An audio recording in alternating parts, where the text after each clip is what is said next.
here. Move that off screen. Okay. Okay. Heiden, previous head coach for Excel, GX joins Fnatic. Note that he is joining as more behind-the-scenes coach in contrast to his previous head coach role. Seems like his new position is much more laid back and allows him some freedom in helping out the team wherever is needed. He has been with the team for the entirety of Swing Split already, helping out with everything from individual position coaching to innovation and adapting to the meta. Firing him was such a weird move, in my opinion. For those who don't remember, the team previously known as Excel was absolute crap in the first half of the season. They missed the playoffs in winter and spring. Then they got Heiden as head coach and it added Abadage in mid and Peach as jungle. They had a massive reversal and went from bottom feeders to world shot contenders, etc. Okay. My only experience or instances with Heiden is he was one of the public coaches from years ago that was adamant that you could coach anyone to being like challenger. Like, that was one of the things that he was trying to do. Heiden was one of the people that used to make Reddit threads for, like, free coaching, or, like, he basically, I'm trying to think how to, like, word this. Yeah, basically, he used to do what Reptile kind of did, which is, like, he did, like, social media content. And he did like coaching stuff like that. And this is my only interaction with him throughout the like years. I mean, obviously we've interacted on social media and stuff. But yeah, he tried like coaching some jungler from like master tier, like diamond to challenger. And all that I remember is having like a Twitter interaction with him where I assured him that it's not possible because I don't believe everyone can be challenger. I think that, people have limitations.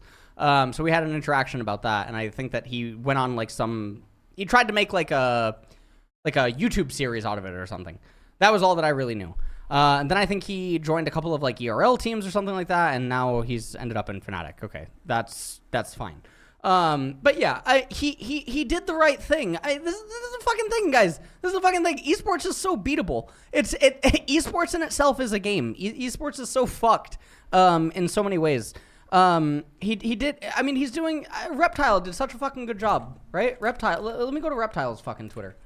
I don't know when Reptile's coming back. He left Korea kind of abruptly, by the way. Reptile's doing such a fucking good job. He has 41k followers. This guy has more followers than fucking most LCS players. This guy is more known than most LCS pros. True. He actually is. He has more social media engagement than most LCS pros. This is fucking hilarious. He like his fucking Zeri thing that got like 1 million fucking. Where the fuck is it? Is this it? No, this isn't it. Where the fuck is it? He had some fucking Zeri thing that had like 1 million views. This fucking thing, 540,000. Where the fuck's the Zeri thing? No, not Vayne. Not fucking Yasser. Where the fuck? Zug.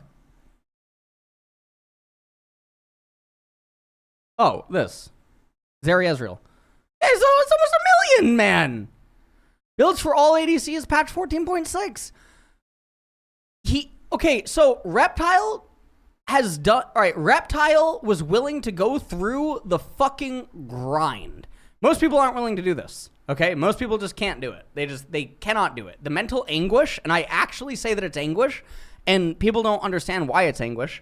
And the reason that it's anguish is because you go through the fucking comment section, and you quickly learn why it's anguish. But anyways, Reptile was willing to do it. And Reptile, dude, I feel like last year he had like 3k followers on Twitter. Did he not? Like, let me actually, like, this is actually crazy, by the way. He did such a good job. He did such a fucking good job. And also, he almost got canceled. He almost got canceled, and then he said no. Let me check.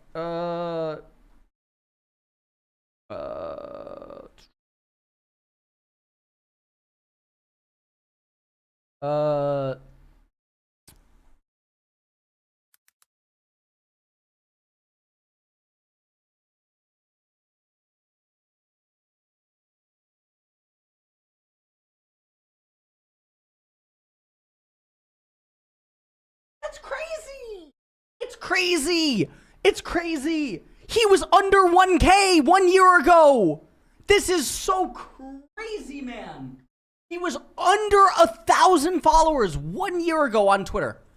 He was under 1,000 1 year ago on Twitter. He has gained over 40,000 followers on Twitter in a year. There are literally LCS pros that have been playing for 8 years in the LCS that have less social media. I cannot focus. Anyways, he did a really good job.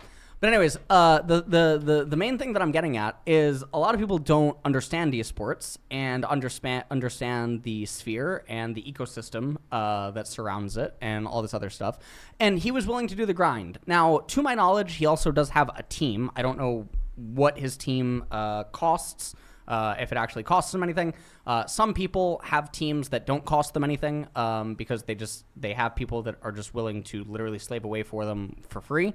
And then other people have teams that they have to like pay for. So like, you know, and then other people have like mods and stuff that just do like a lot of stuff for them, and like a lot of stuff is like sort of automated. Now, obviously, depending on also the quality of your team can also impact the quality of like your content in a lot of ways. Because some people actually are made by their team, and a lot of people don't even talk about that enough because it's not visible. It's not actually apparent to the public. People that are that are actually made by their team, because they're just they're the image, right? They're the talent. Anyways, Reptile did a really good job. So, what I'm getting at, Heiden also did sort of what Reptile did. Played the social media game, did stuff on social media.